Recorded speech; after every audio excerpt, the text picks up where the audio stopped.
Here's what you're missing over at patreon.com/Addressing Gettysburg. You're listening to Addressing Gettysburg. Hello, everybody. Welcome to this episode of Addressing Gettysburg. You've heard the term mustachioed. That means you have a mustache. But is there a word for the scarved among us? Those who are known to wear scarves.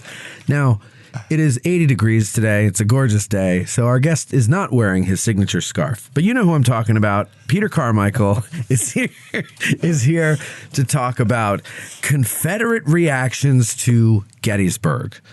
And this was your idea, this topic, correct, Pete? Welcome. It was, yeah. No, I'm happy to be back. Your producer reached out to me. So when did this happen, when you got a producer? Dave, you know, it was like 2 years ago, a year and a half ago, somewhere around there. Dave and I were talking, and he wants to do he has a business idea, and it's very similar to my idea that I have. I haven't started it yet, but want to do it. And I said, well, maybe there's a way we can bind forces, and all that.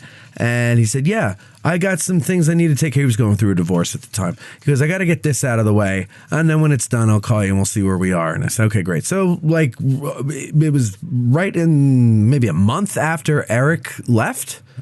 He called and he goes, hey, I'm free. Everything, I got time and we could work on this. So we talked about what I need and what he can do and everything. And then we said, well, the most important thing right now is scheduling. I need to schedule the hell out of myself. Yeah, I was very impressed. Yeah. He said, I couldn't even get to you, right? I have to work through You have to work through my people now. Now, does he set out your reading materials tonight on your bedstand? He does, and a mint on a pillow, and he brings me breakfast in bed.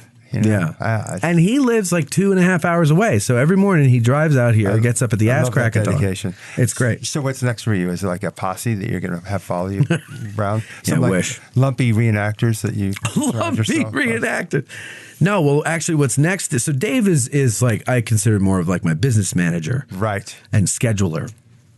A friend of mine, Dustin, is moving down here with his family, but they're looking for a place right now, and they're moving down. He actually has experience in radio, right? And so he's going to actually be my producer. He'll be the actual producer of the show.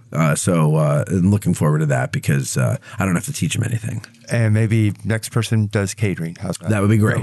Your guest. I speak for all of your guests. We would love that. Some catering. Well, we do a lot of shows around dinner time. Actually, yeah. But something that we can nibble on before the show. So maybe we have a chef in the audience who wants to donate their services. Yeah. I'll buy the food. You just donate your services. Yeah, that'd be great. I used to, at first, I would buy dinner for the guests, but now I do it too many times and I don't have enough patrons to make it so that I could do it. But yeah, I used to get wings or pizza or something, nothing healthy. Yes, but I think maybe a bar. That's what I was thinking. Someone who can mix some drinks. Well, when I move to the new studio, maybe I'll put a mini bar there because I can't have alcohol here. Oh, you can't? Oh, no, yes. But once I leave here, it would be nice. We can have a little mini bar, a little wet bar or whatever. I would suggest 1 drink limit, right? That's it. Yeah. Yes. That could go badly if you just open it up. It could. And I try not to do that before a show, but I think I'm used to it by now. So maybe I could have one. The only time I've had alcohol before anything historical, it was, and this is embarrassing, it was before my PhD comps. I was super nervous, and I didn't have a real drink. I didn't have a bourbon. Right. I had a wine cooler. Oh, my God. Bartles and James? I just remember I was feeling a little edgy. I'm like, I need a wine cooler. Oh my God, that's funny. Yeah. You're feeling edgy, so you have a wine cooler. Have a wine cooler. You're like your roommate. You're like, Tom, I'm feeling edgy. Can you reach the fridge and get me a Bartles and James? I don't care if it's wild berry or whatever. Yeah, it probably was wild berry. I like wild berry. I gotta take the edge off. Yeah. Oh, that's great. You use a wine cooler. Remember wine coolers? Yeah, those are gone. Think they exist. They don't. They're not around. No, I haven't seen them in years. Oh, absolutely. Well, anyway. To the topic at hand. Yeah, what is it? Confederate reactions to Gettysburg. Yeah. Now, we're going to deal with letters. We are. So we'll talk about a few letters today. And I think the way to think about Confederate reaction at Gettysburg is that there was not just one reaction. And although we would imagine that since we understand or see this battle as the great turning point in the Civil War, that most Confederates must have thought that, the game's almost up after July 3rd, 1863. But there's been plenty of scholarship, historians who have written about this, who have canvassed hundreds of letters from these men to see that the reactions were, of course, incredibly diverse, which should not surprise us at all. I think more importantly, though, the idea that even a turning point that people recognized at the time is an absurdity. I mean, I can't think of any historical event, maybe I could if I put my mind to it, in which people in that moment said to themselves, we're screwed. Right? From this point forward, we're going to keep fighting, but we know we're doomed. Yeah. And maybe there are some examples out there that I'm not aware of, but I would even think after D-Day, I can't imagine that anyone from the rank and file to the German high command said, it's over. It's over. Yeah. We got the beaches. We're done. Right? So, again, for us to think that there would be evidence that a Confederate would suggest even that, hey, we're done. This is over with. The long road to defeat, we're looking at it now. It's obviously not going to be there, but I think what will surprise many is that a number of these men, they looked at Gettysburg as a semi-defeat, or as one of my students said just last week, an honorable defeat. An honorable defeat, which is there. I've got a fantastic class of students. Is that semester? I always do. Is an honorable defeat akin to a moral victory when a politician loses, but they call it a moral victory? I think there's probably an element of that, right? Takes the sting away. It takes the sting away. So I'm going to refer to another student who said that after reading a number of Confederate letters, the ones that we're going to talk about in a moment, he said, man, these Confederates were pretty dumb. And obviously, that's not a comment that I could let stand. And I said, let's try to complicate this a little more. Why are you saying that? And he said, it's inconceivable to me that anyone with a brain on July 4th would have said, we really weren't defeated here. And of course, he, my student, had read a number of letters that suggested just that. So I said, okay, so the question is to ask, right? How can people take in a historical event in which we know today was truly catastrophic and that they see it in a very different light? Now, to suggest that they spun this or that it's fake news, that's not satisfying. No, I don't buy that. No, absolutely not. Now, again, I want to stress that these reactions are very different, and they often, not always, but they often depended upon that soldier's class position in the Confederacy. If that soldier is connected in any way to the slaveholding class, they've got too much to fight for to just throw in the towel after Gettysburg. So I think that's an important issue here as well. I think for many other Confederates, they saw the world through the prism of honor. And Southern honor is often maybe misunderstood, or at least we imagine. Well, how do you imagine honor? Tell me. Southern honor at work. Give me an example. Well, you're a man of your word. Yeah. You would defend the defenseless. That to me, those are the two big things that are like a man of honor would do. And if in fact you are your honor has been violated or you've been insulted, you murder the guy. Yes, on the field of honor, which is the duel. Of course, the duel. Right? Yes, it's the dueling. The Simpsons have a wonderful episode. I'm just impressing your listeners here with my references to pop culture. The Simpsons do have a great episode about Southern honor in which Homer gets a glove. It's a glove in which he discovered that if he slaps people across the face, he'll get exactly what he wants. So he goes right through a toll booth at a turnpike. He slaps the guy, doesn't have to put the money in. And so wherever he goes, right, he's fine. And then he also goes to a little mini mart. I think he even slaps Apu and gets a free little drink or something like that. But then he made the mistake of, as he was trying to go up the line, he slapped the face of a Kentucky colonel. Guy's dressed in the white suit. He fits the stereotype perfectly. Like the KFC colonel. Absolutely. He's got the accent as well. And so, of course, he slapped the wrong man. And so he said to Homer, tomorrow morning on the dueling grounds, I've been insulted, sir. And so Homer goes home. He's absolutely terrified. He, of course, goes to Marge for protection.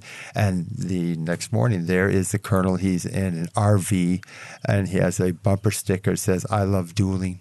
But the bottom line is this, of course, Homer avoids the dueling ground. He leaves town, proving, of course, that he was not a man of honor, because a man of honor cares most about reputation and saving face, yeah. saving face and the perception of that reputation. And part of that is among Southern men, particularly Confederates, that idea that a Northern soldier could be a superior fighter, that's an unthinkable point, right? That is a very difficult thing, almost impossible thing to acknowledge or to admit to. So as we think about the range of reactions to this battle, there were a number of Confederates who acknowledged defeat, but that defeat came not at the hands of the Union Army, but because the Union position was impregnable. And they say it and write it time and time again. So it's not that they lost, it's just the Union won because they had the better position. Absolutely. Yeah. Absolutely. I would also add to my definition of honor now that I'm thinking about it. For some reason, North and South popped into my head. And I'm thinking of the scene when the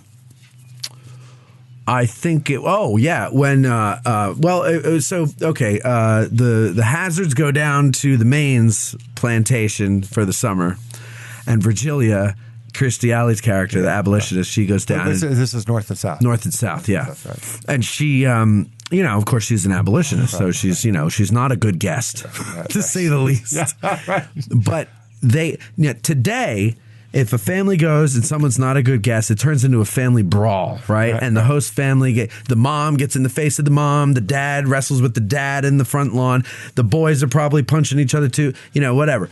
But back then, there was it was like, they had their honors. You're my guests. You're welcome here. I told you you're welcome. You're welcome for as long as you stay, even though she's crazy, right. And all that. And so you live up to your word. You do what is considered right, whether you even at your own expense, because like you said, reputation, like you want to have a good reputation. Well, it's everything. And certainly there's a lot of historians who have written about how honor did lead to a society that was infused with violence and not just on the dueling grounds. And it's clear that within the South in the decade leading up to the war, that there was an awareness that this penchant for dueling was reinforcing that view of the South as being a savage land and being a backward place. So there were attempts to try to limit and dueling. Again, I don't know what the numbers are like. I do believe that it actually declined. But more importantly, we need to remind ourselves that as a people, it is that when you accept an insult, that you can't have a sense of self-worth, that it's shame comes. And this leads into some very important, I think, political actions. And I'll be very specific and quick. Many wonder why Southerners who recognize that maybe the far West was not going to be a place where slavery would prosper, right? And there's a lot of debate about that, and we won't go down that road. But one reason why they were so enraged by the Republican Party's insistence that slavery must not expand into the Western territories is that the Southerners said that anyone who has a sense of reputation and honor could not possibly allow a Republican Party and a Lincoln presidency to deny them that right, a right that they believed that they were entitled to as citizens of this country. So to acknowledge and accept the Lincoln administration was to accept an insult. An insult in this instance had incredible political ramifications. It was cutting the South off from taking their slaves, which they owned, and they believed they had the constitutional right to do so, and they did. But to deny them of that, they cannot possibly stand for that. So there's an explanation as to why many Southerners who did not own slaves found the election of Lincoln and his party, the Republican Party, that's unthinkable. You can't let it stand. There is no choice here. Stay in the Union. Only a dishonorable man would do that. So honor plays culturally a powerful role in why so many non-slaveholders supported secession in the Confederacy. So when someone says the average Confederate soldier couldn't afford a slave as a defense of Confederate soldiers, while probably true that he couldn't, and there's a million other reasons too, but one of them would be it's just the honor of the society that they're defending. Essentially, is that what you're saying? Absolutely is okay. The case, right? And it's also that stake that these non-slaveholders, these poor men had in a community that was ultimately its power and its wealth depended upon slavery. Right? I mean, if you think again in United States history, how many of our wars have a lot to do with capitalism? Agreed? Yeah. Yeah. And would we ever, for a moment, imagine a poor working class? Listen to the rest of this interview and dozens like it. Support the show and get early access to special episodes, early and discounted ticket sales, and more. The second lieutenant level and above gets access to all monthly Patreon episodes. So please go to patreon.com/addressinggettysburg, choose a tier, and join. And I thank you in advance.